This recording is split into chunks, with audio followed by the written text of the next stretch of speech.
Welcome everyone to Dr. John Bedker's Leadership Podcast, the podcast focused on leadership. The episode will begin shortly. Thank you so much for tuning in. Enjoy the podcast.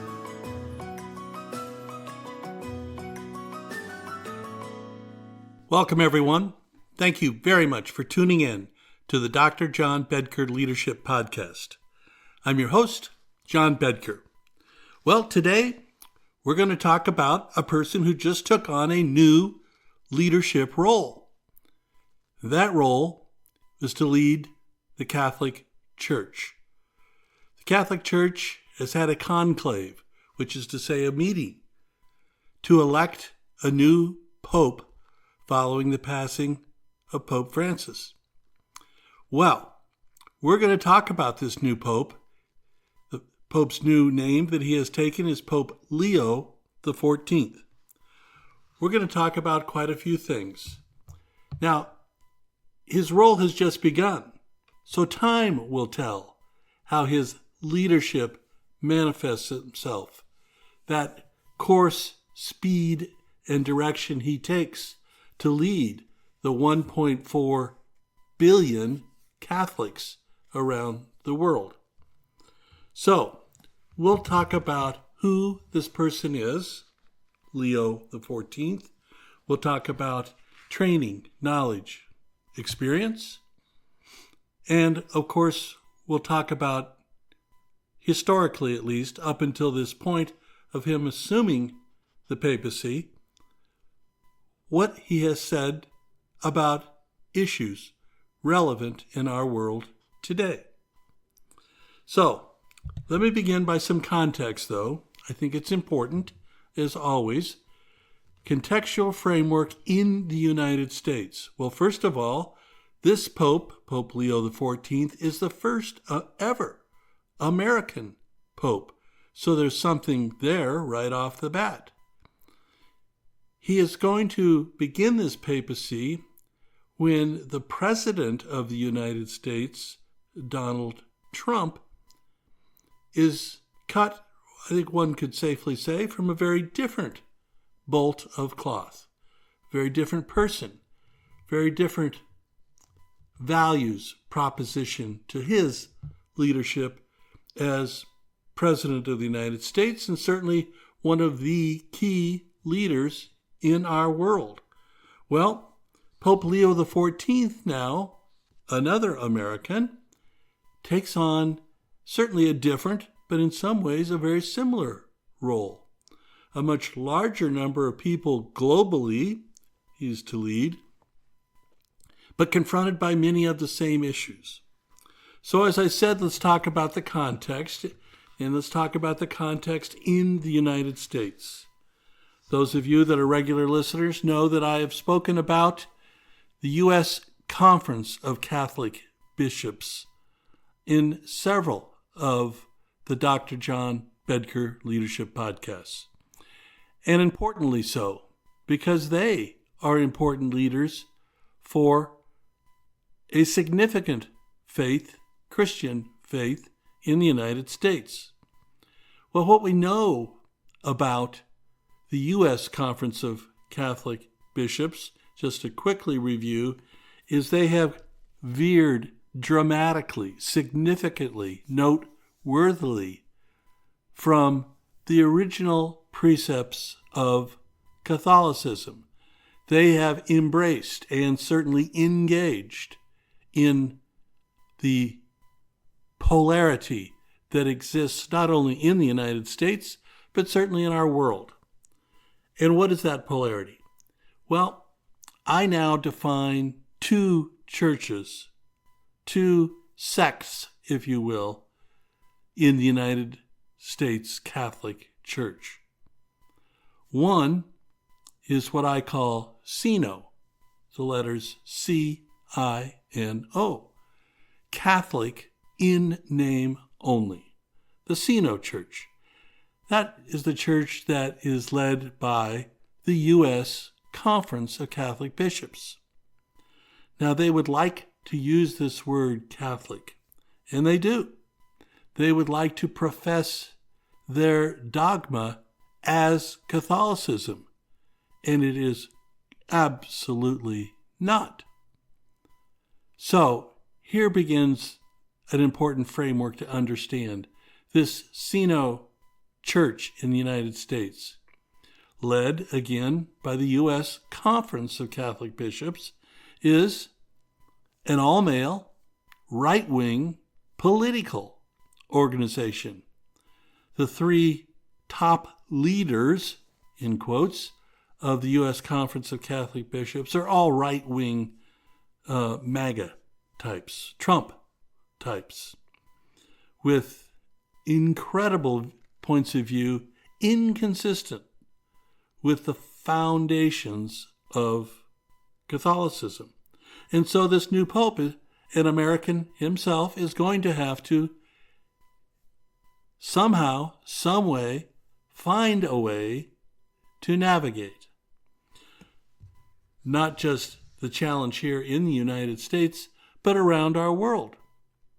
Certainly, the Catholic Church expresses itself in the Mass, every single Mass, to say that they are one true, holy, Catholic and Apostolic Church. One. Ooh, hard. Why? Well, in the United States, as an example, we have this Sino operation, this Catholic in name only operation. Well, if we go down Latin America, South America, again, we'll find divergent views. Certainly we go to Africa, we'll find very divergent views. Go to Asia, further diversion.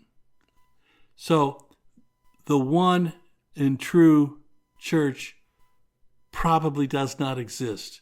In fact, I will say it does not exist. There are many variations and varieties of the practice in the belief system of Catholicism around our world. So this one true, holy, Catholic, Apostolic Church might be what Catholicism is meant to be and what it is about, but in practice, that framework is quite divergent as we go around our globe. Okay, so as Pope Leo XIV begins his papacy, he is going to have to find a way to lead a quite diverse group. And these viewpoints, whether it be on women, on women's rights, women's reproductive rights, on race, color, how about an issue such as sexuality, LGBTQ rights? What unions can be blessed, which cannot? How will women play a role in leadership in the church led by Pope Leo XIV? Okay, so a whole large range of issues as this new leader of the Catholic Church assumes his responsibilities. Let's talk about him for a bit, who he is, from whence he comes, those important things, the training, the knowledge, and experience. Those are all critical. Let's do that. Pope Leo XIV is born Robert Francis Prevost. He was born back in September of 1955, and again today has succeeded Pope Francis as Pope Leo XIV. Born in Chicago, sort of South Chicago, in Illinois, became a friar of the Order of St. Augustine back in 1977. Ordained a priest in 1982. His service has really been about a number of things, but certainly one of the hallmarks is his missionary work in Peru, primarily in the 1980s and 1990s. He went from a parish priest, a parish pastor, to an official in the diocese, that's the larger organization, a seminary teacher, people training for the priesthood, he was a teacher, and an administrator. along this way, this Augustinian priest, again, he is a Augustinian, a member of an order of priests, largely focused on missionary work, on community, on brotherhood, on friendship. He was elected the prior general of the Order of St. Augustine from 2001 to 2013. So then what happens? Well, he goes back to Peru to become a bishop of a diocese known as Chiclayo from 2015 to 2023. So about an 8-year stint of being the bishop of Chiclayo. In 2023, Pope Francis appointed him the prefect, that's the guy in charge, of the dicastery for bishops.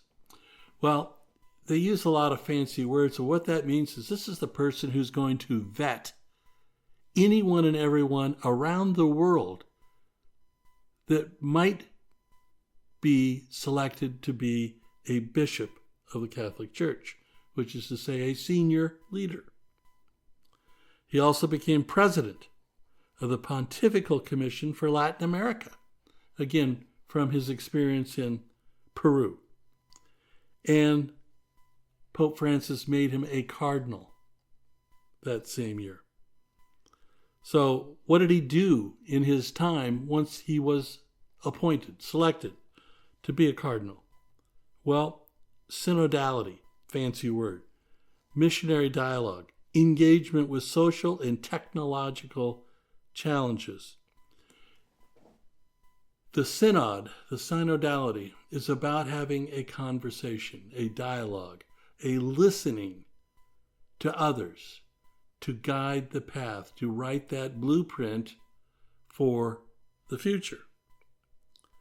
He also engaged in things like climate change, very involved in that. Global migration, certainly migration and immigration are in our news daily. Church governance, I've already mentioned about the challenges in the United States. The governing body, the U.S. Conference of Catholic Bishops, is a mess, is an all-male, right-wing political organization, sadly. And where is the new Pope Leo XIV in all of this? He has already expressed his alignment with reforms and his alignment with the Second Vatican Council, which was a very liberating time in the Catholic Church. So we have that, and that might be worth thinking about. Okay. Why is the Pope so concerned? Because he recognizes that our world is changing. He says that these advances, artificial intelligence, robotics, pose incredible challenges to all of us on this planet. And let me quote, "New challenges for the defense of human dignity, justice, and labor." So, here's a person who's keenly aware of the world we're living in and how it is changing. The challenge will be how he may or may not change as the leader of the Catholic Church. Okay, so his parents, his upbringing, incredible story, but obviously a very solid family, very Catholic family. From a very young age, he seemed motivated to a vocation in the priesthood. So from this south side of Chicago, so to speak, this small town on the south side, growing up in a parish where he went to school, he sang in a choir, he was an altar boy. But he again aspired to the priesthood from a very, very young age. What about schooling? What is that training, that formalized schooling? Received a Bachelor of Science in Math from Villanova.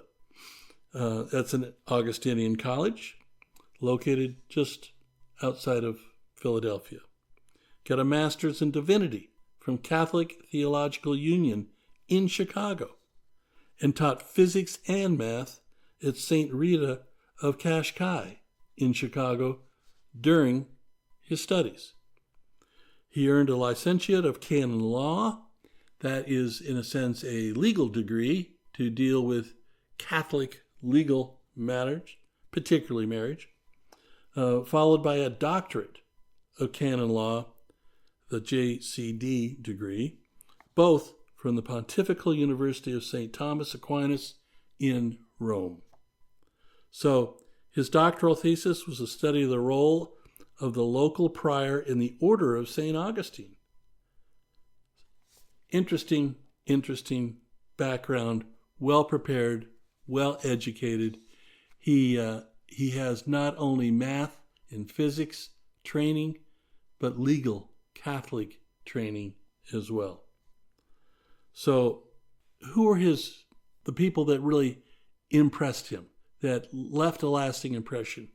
Well, if you read about him, there are a number of people. He is easily connected to others. But in particular, in his time in Peru, Prevost, or now Pope Leo XIV, met and appreciated a priest, his name Father Gustavo Gutierrez, who was the founder of liberation theology. Now, does that tell us something going forward?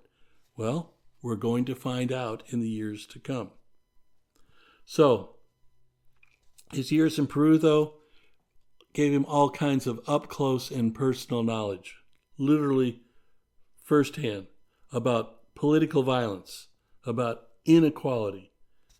He would travel to these small villages, spending time with those he was to serve, isolated communities.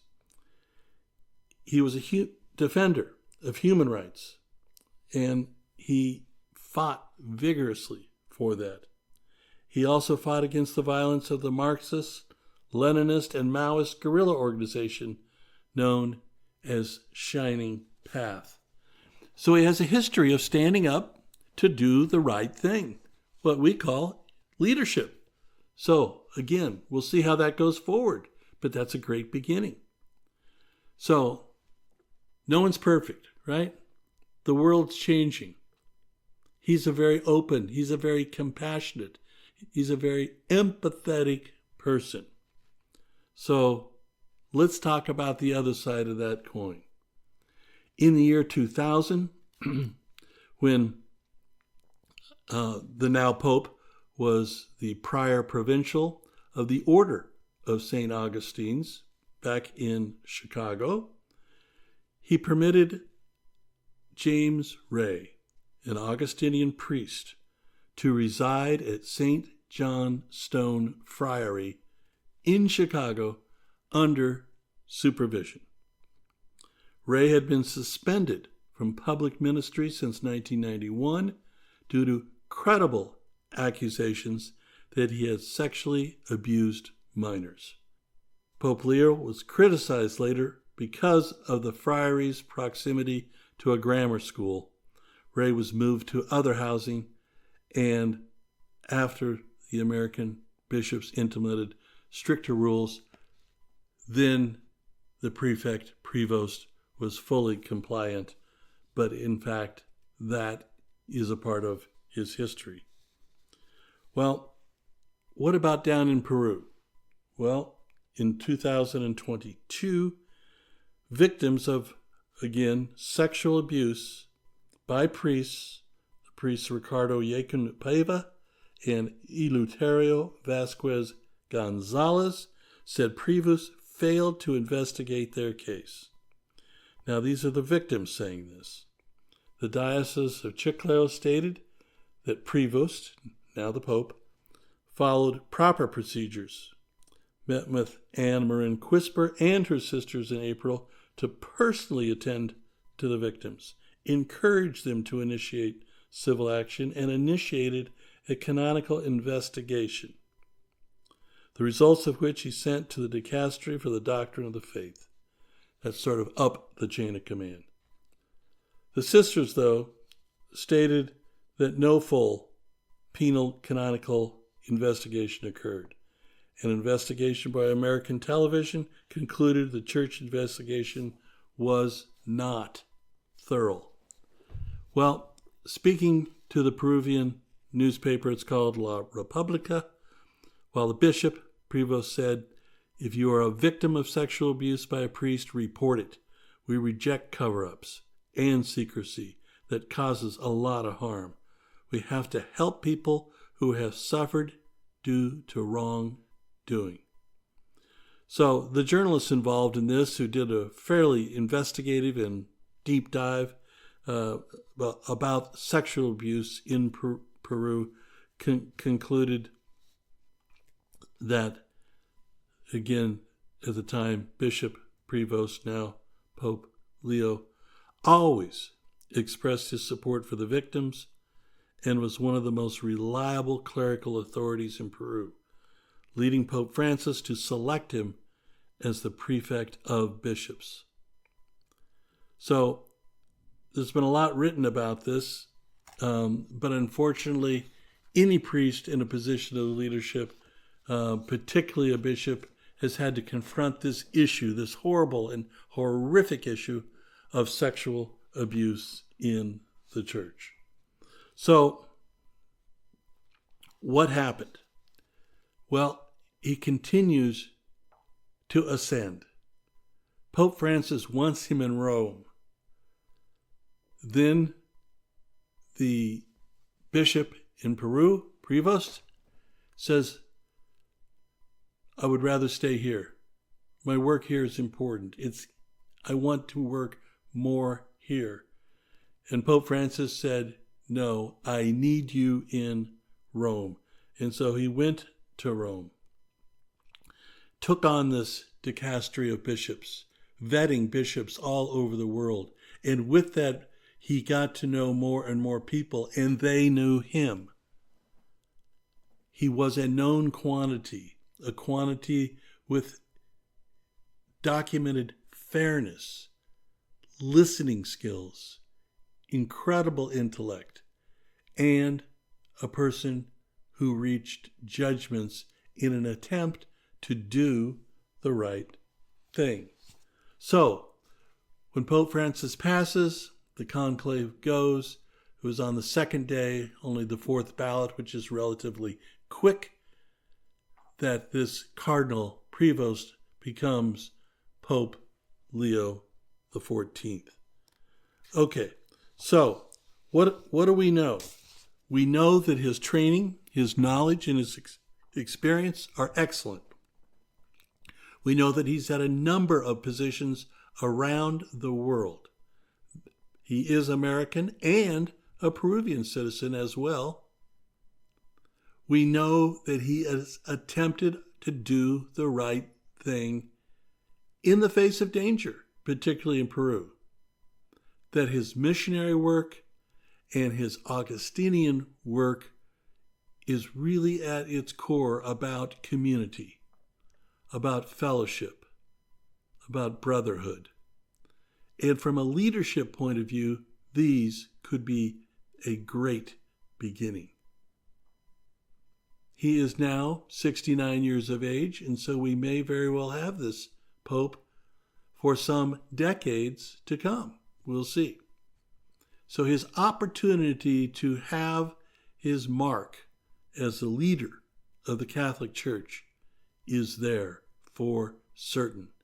And in these really troubled times, as I've tried to articulate with specificity here in the United States, we are going to see Pope Leo XIV emerge. Okay, folks, it's an exciting time. It's a wonderful time.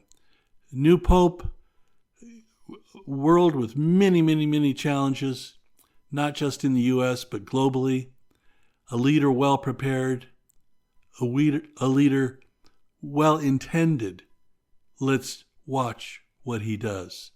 I am absolutely eager to see the path forward. Thank you all. Talk soon.